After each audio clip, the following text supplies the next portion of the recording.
औज़ुबिल्लाहि मिनश्शैतानिर्रजीम बिस्मिल्लाहिर्रहमानिर्रहीम कुल्लु नफ्सिन ज़ाइक़तुल मौत व इन्नमा तुवफ़्फ़ौना उजूरकुम यौमल क़ियामा फ़मन ज़ुहज़िहा अनिन नार व उदख़िलल जन्नत फ़क़द फ़ाज़ वमल हयातुद दुनिया इल्ला मताउल गुरूर। सदक़ल्लाहुल अज़ीम।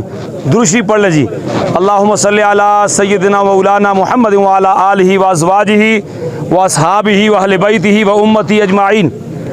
बरादरान इस्लाम, आज का जो जनाज़ा है, जनाजे तो आते हैं, उठते हैं और रोज़ाना लोगों की तदफीन होती है, लेकिन बाज़ दफ़ा बाज़ ऐसे जनाजे होते हैं जो इंसान के लिए एक बहुत बड़ा अफसोस का मुकाम छोड़ जाते हैं। उन जनाज़ों में से एक जनाज़ा इस बच्चे का है और आज इस बच्चे के जनाजे में जिस तरह हमारे यहाँ फ़ौज के अंदर या पुलिस के अंदर हाजिर सर्विस, अगर कोई एक फ़ौजी बॉर्डरों पे शहीद हो जाता है तो उसके सारे फ़ौज के सरबराह आकर के उसको एजाज़ात के साथ, सलामी के साथ उसको अलविदा करते हैं। हमारा ये बच्चा जो है ये तालीमी दुनिया का मुसाफिर था, मलूकड़ा प्राइमरी स्कूल का स्टूडेंट था और आपने देखा कि छोटे छोटे बच्चे अपने इस भाई को अलविदा कहने के लिए आए हैं।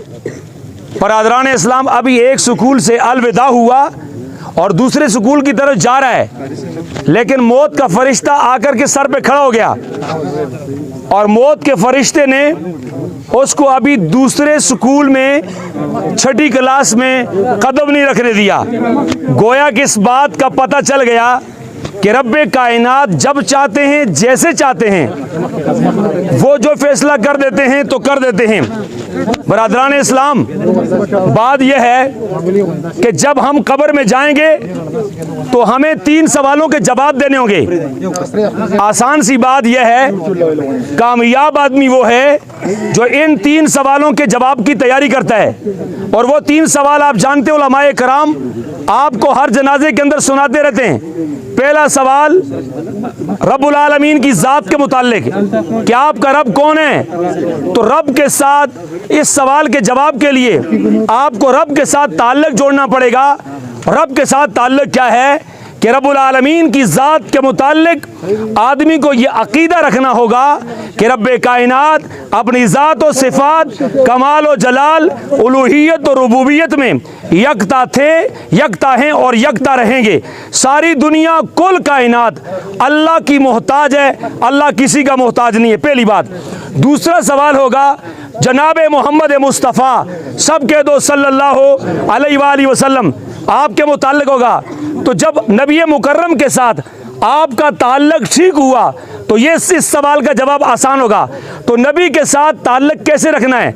नबी के साथ ये ताल्लुक रखना है, हमारे नबी सिर्फ नबी नहीं है और हमारे नबी सिर्फ रसूल नहीं है, हमारे नबी इमामुल अंबिया हैं और हमारे नबी खातमुन नबीयीन हैं। इनके बाद कोई नबी नहीं आएगा। इसलिए अगर कोई आदमी नबी के दुश्मनों, कायदियानियों, मिर्ज़ाइयों के साथ ताल्लुक़ रखेगा, क़यामत वाले दिन ये नबी करीम की शिफात का मुस्तहिक नहीं बन सकता। ये अपना अकीदा रखना कि आक़ा दो जहां सल्लम कुल कायनात में अल्लाह के बाद सबसे ऊंचे मोहम्मद मुस्तफ़ा सल्लल्लाहु अलैहि वसल्लम हैं। तीसरे नंबर पे आपसे सवाल होगा दीन इस्लाम के मुताल्लिक, और दीन इस्लाम क्या है? आक़ा दो जहां का चलना और उठना और बैठना और सोना और इबादत और रियाजत, यह दीन है। इस कुल दीन को हम तक पहुँचाने वाले सहाबा कराम हैं। अगर दीन का निचोड़ देखोगे, सहाबा के दर पे जाओ तो कामयाबी है। अल्लाह तबारक व तआला हमारे इस भाई के सफ़र को आसान फरमाए, अल्लाह इसको बग़ैर हिसाब के जन्नत में दाखिल फरमाए। अल्लाह तबारक व तआला लवाहिकीन को सब्र जमील अता फरमाए। अल्लाह तबारक व तआला हम सब को मरने से पहले मरने की तैयारी की तौफीक नसीब फरमाए। जब तक जिंदा रहें इस्लाम पर जिंदा रहें और जब मौत आए ईमान की हालत में मौत आए। और हम सब की ज़बानों पर जारी हो, गवाह बना के ऊँची पढ़ लो ला इलाहा इल्लल्लाहु मुहम्मदुर रसूलुल्लाह।